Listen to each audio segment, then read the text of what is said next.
So my dear brothers and sisters, we just came across this reading 2 days ago, but that was Mark's version of Peter's profession of faith.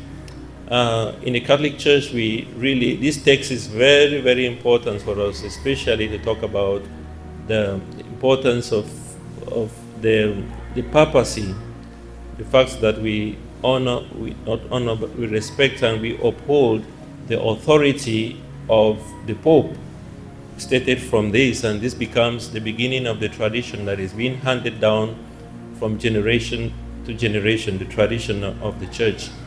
But today I just want to talk in a special way about the transformative experience of Peter. Remember, Peter is called when he was fishing, he was an ordinary fisherman. He's called, and at that moment he acknowledges that he is a sinful person, he is not worthy. And God has led him through this journey. He has experienced Jesus, he has experienced his miracles, his wonders, all the things that he's saying and all the things that he's doing. And at this moment, it's a moment to prove his faith. But realize something that happens when Peter says, "You are Christ, the Son of the living God."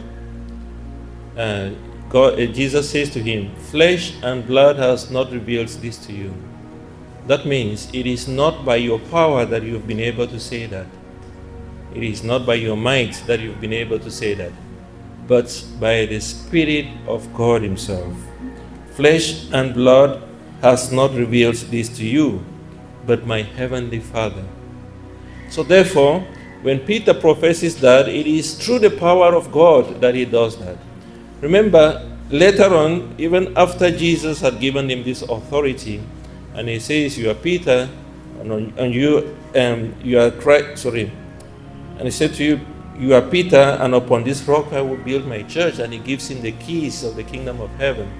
Later on, Peter is going to oppose, the prediction of Jesus of his suffering and death. And at the same time, Jesus calls him Satan, meaning that his human part is taking authority again. Because remember, he has professed this not by his own power, not by his own might, but what has been revealed to him by God himself. And at some point, the human power begins to take authority again. And that is why Jesus rebukes that your human authority, your human power, your human knowledge, your human expectation should not become an obstacle. Remember, Satan comes from the Greek word hasatan, which means obstacle, meaning your human nature should not become an obstacle to what God has bestowed upon you. And remember, when Peter is appointed as the rock, Jesus knew he's a weak person. He knew that his human power is still very strong, but he still appointed him and built his church on this foundation, Peter. Therefore, we do not expect the Holy Father to be the perfect person. It is true, God's authority works through him. And at some points, Peter tried to prevent Jesus from suffering because his human power, his human expectation had taken over. But remember, when he writes his letter, which we read in the first reading, he says that I have become a witness to the sufferings of Christ. The same Peter who tries to prevent Jesus from suffering testifies and professes that he has become a witness to that suffering because he himself has gone through the suffering himself. And then he has understood what Jesus meant when he predicted his own suffering and death. He understood exactly what Jesus meant when he said to him, "Let your human nature and expectation not become an obstacle to the divine will." And therefore, we have an obligation, my dear brothers and sisters, as we celebrate the unity of the Church, to continue to pray for our Pope, the Vicar of Christ. It is true, he is the Vicar of Christ, but he also has human weaknesses, and most of the time, people forget that. They expect the Pope to always behave in the most perfect way.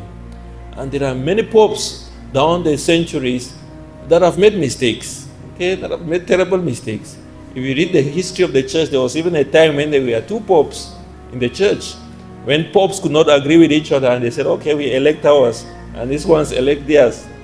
There were periods like that. But remember what Jesus said to Peter. The power of the underworld will never, never overtake you.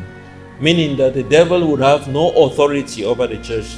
That in fact, the church has gone through everything that it has gone through, but it would never collapse because God's Spirit remains with the church. And because of this promise that Jesus made to Peter. So my dear brothers and sisters, just as Peter was given this divine authority that was far bigger than him, we also as Christians have been given the authority that is far bigger than us. We receive the mystery of the Eucharist that is far bigger than us. And Jesus does not give us these mysteries because we are perfect. No, in fact, we are weak. In fact, we are unworthy. In fact, we are sinners. But He still gives this to us. He still bestows this great mystery upon us. That at some point in our lives, at some points during the day, at some points once in a week, we hold Christ in our hands, in the palms of our hands, and we receive Him into our bodies, and He becomes part of us. And this is a great mystery that we ourselves have been given in spite of our weaknesses. So it is not left for us to say, no, I cannot do it. No, I am so weak. I am just an ordinary Christian. No, as far as Christ is concerned, there is nothing ordinary. We have been made extraordinary. In fact, we have become gods by the fact that we receive Him in His Word and in His Eucharist. And therefore, as we celebrate the unity of the Church, let us continue to pray for the papacy, that even as the traditions continue, that God will continue to lead and guide the Church, especially in the middle of the crisis that we find in the world today. That God may continue to grant wisdom and power to the authority of the Church, especially the Roman Pontiff, the Pope.